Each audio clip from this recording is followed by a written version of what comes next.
மாலை தூபம். மாலை தூபத்திற்கு உங்களை அரும்புடன் வரவேற்கிறோம்.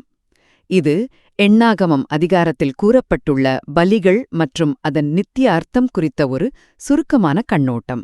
இன்று நாம் இஸ்ரேலின் 12 கோத்திர தலைவர்கள் கொண்டு வந்த பலி மிருகங்களின் எண்ணிக்கைக்கும் கிறிஸ்துவின் சிலுவை பலிக்கும் உள்ள ஆழமான மற்றும் இரகசியமான தொடர்பை காணப்போகிறோம். பழைய ஏற்பாட்டில் வாசிக்கும் விலங்குகளின் பட்டியலுக்கும் இந்த எண்களுக்கும் பின்னால் இவ்வளவு பெரிய மீட்பின் திட்டம் மறைந்திருக்கும் என நீங்கள் எப்போதாவது வியந்ததுண்டா?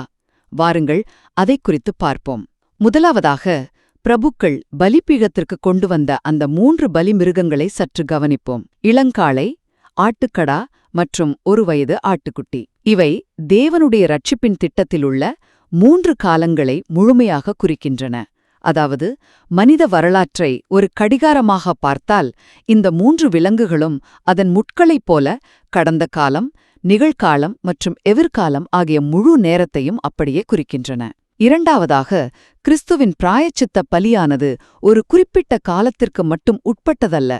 எபிரேயர் 9 அதிகாரம் 26 வசனம் கூறுவது போல, அவர் எல்லா காலங்களின் பாவங்களுக்காகவும் ஒரே தரம் செலுத்தி முடிக்கப்பட்ட நித்திய பலியாகும். இதை சற்று ஆழமாக நினைத்துப் பாருங்கள்.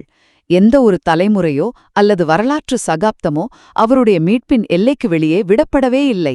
இறுதியாக 36 என்ற எண்ணின் மர்மம். 12 தலைவர்கள் ஒவ்வொருவரும் 3 விலங்குகளை கொண்டு வந்ததால் மொத்த பலிகள் 36. வேதாகமத்தில் 36 என்பது மீறப்பட்ட உடன்படிக்கையையும் தெய்வீக நியாயத்தீர்ப்பின் பாரத்தையும் குறிக்கிறது.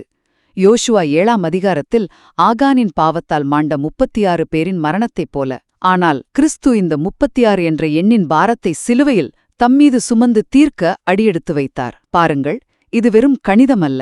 ஒரு மனிதன் மீறிய உடன்படிக்கையின் பயங்கரமான விலையை கிறிஸ்து எப்படி தம் தோள்களில் ஏற்றுக்கொண்டார் என்பதற்கான மிகத் துல்லியமான சரித்திர சான்று இது. சுருக்கமாகச் சொன்னால், கிறிஸ்துவின் பலியானது மனித வரலாற்றின் 3 காலங்களையும் உள்ளடக்கியது மட்டுமல்லாமல் மீறப்பட்ட உடன்படிக்கையின் முழு நியாய தீர்ப்பையும் சுமந்து தீர்த்த ஒரு நித்திய மீட்பாகும்.